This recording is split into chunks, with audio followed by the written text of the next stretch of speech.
Hello, Mr. Basil. How's it going, sir? Very well, Alex. How are you, man? I'm good. So, this weekend we have a film on Netflix called The Two Popes, and it is with Anthony Hopkins and Jonathan Pryce, two really great actors. It's really good. So basically, it follows the real story of the exchange of popes. I think back in correct me if I'm wrong, I think 2012 or 2013. 2012, I thought. Yeah, something like that. Yeah. So basically follows the Cardinal Ratzinger, which is the previous Pope, and the Cardinal Bergoglio, which is the current Pope of the Catholic Church, and how their backstory is obviously how they were voted, how Cardinal Ratzinger, which is played by Anthony Hopkins, gets voted into the role, and then how a few years of struggle for the Catholic Church.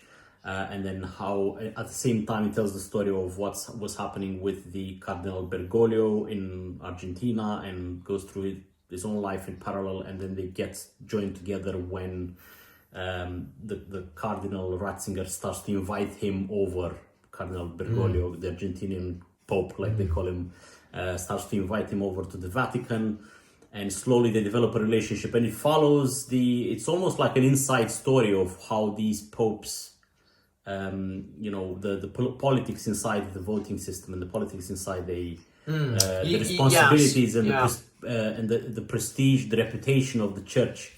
You get a really nice insight, don't you, into the voting of the new popes, Yes. and I think that's really interesting just to go behind the doors and see in action how they do it, and it's very old-fashioned but in a cute kind of way, and the burning of the white smoke and the black smoke to indicate whether they have or decided a new pope or not, and I think that's just fascinating just to see that in general, that process unfold, and it's quite. I just think it's honourable when people adhere to a system that must go back hundreds of years. Centuries old, indeed. And it's also it goes and shows you how, the dialogue between these two popes, because most of the film is the two of them walking around in various really nice places like the Sixtine Chapel and the Vatican Gardens and places like that. But they have discussions about what the church should be.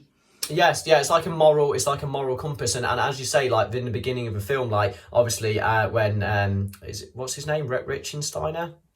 Which pope you're talking about? Anthony Hopkins. Anthony Hopkins is Ratzinger.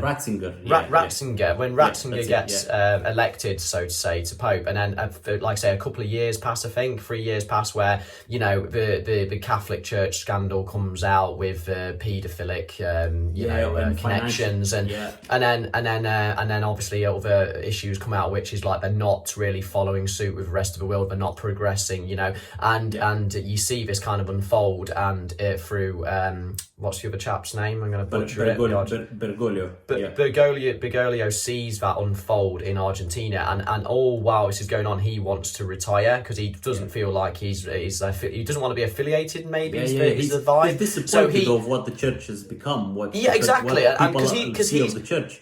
He's a man of the people, and you see that, and he's a very humble man as well. And anyway, so they come together in this union of he's coming to Rome to retire.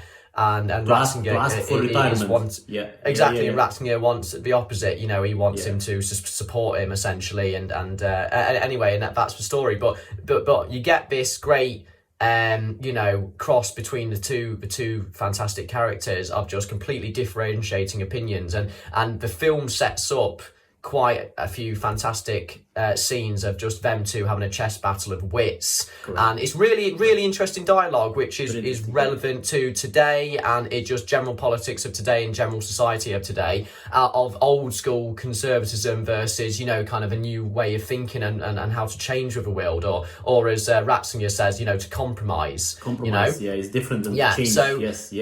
So that's great to see unfold on the screen, wouldn't you agree? But also the way the old style Ratzinger sees what the purpose of the church should be, and how crystal clear it is for the new pope, the Bergoglio pope, is how crystal clear it is what it should be, just to match the times. Even though the technology and the way people are much more informed and much more quick to judge and things like that in today's times, he sees that, and he's not even a big technology buff. He's trying to make a booking over the phone, and you've seen that. But so that's sort of. But there's a lot of. And speaking of that, there's a lot of funny scenes, very funny scenes between the two of them.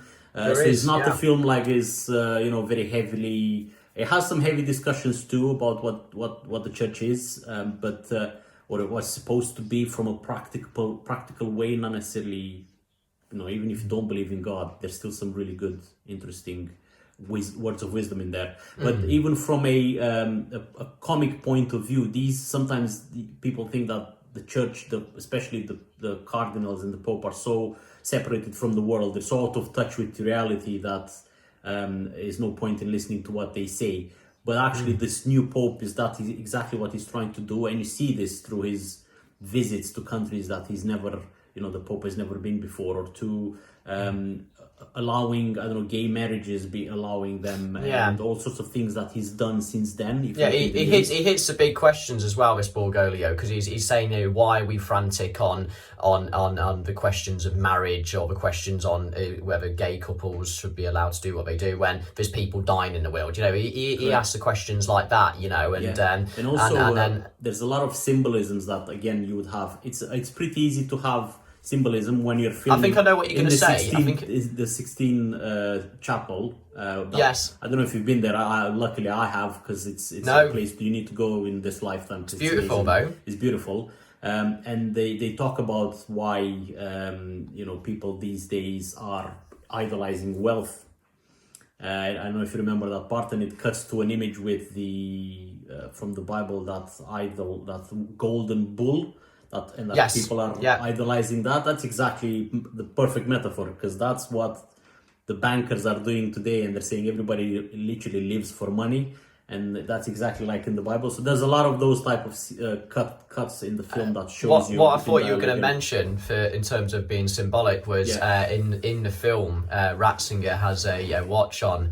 That keeps telling him to move and carry on moving, move forward, essentially. And I thought you were going to say that because he needs 10,000 steps, doesn't he, a day? And I thought you were going to mention that because that was like an indication that he needs to go along with the times, and move on. But he doesn't. But I thought that was quite funny. He disregards it. Funnily enough, most time he just goes, "Oh, here we go." Just ignores it, doesn't he? Change, Yeah, but very old school versus someone who's humble and trying to integrate into the new world in both characters. And I think he has. I'm not a religious person. But it's like Ratzinger sees that. Ratzinger sees that as well. I think he knows that has to be done. And although as stubborn as he is and old fashioned as he is, that's kind of like nice to see that. But I think good film, man. I think anyone who doesn't know anything about the Catholic Church or anything will find this interesting. Like myself. Absolutely. So it's called The Two Popes. Anthony Hopkins and Jonathan Pryce play the two main characters, and it's on Netflix. Yeah, well worth a watch. Indeed, man. See you next week. Take care, Alex.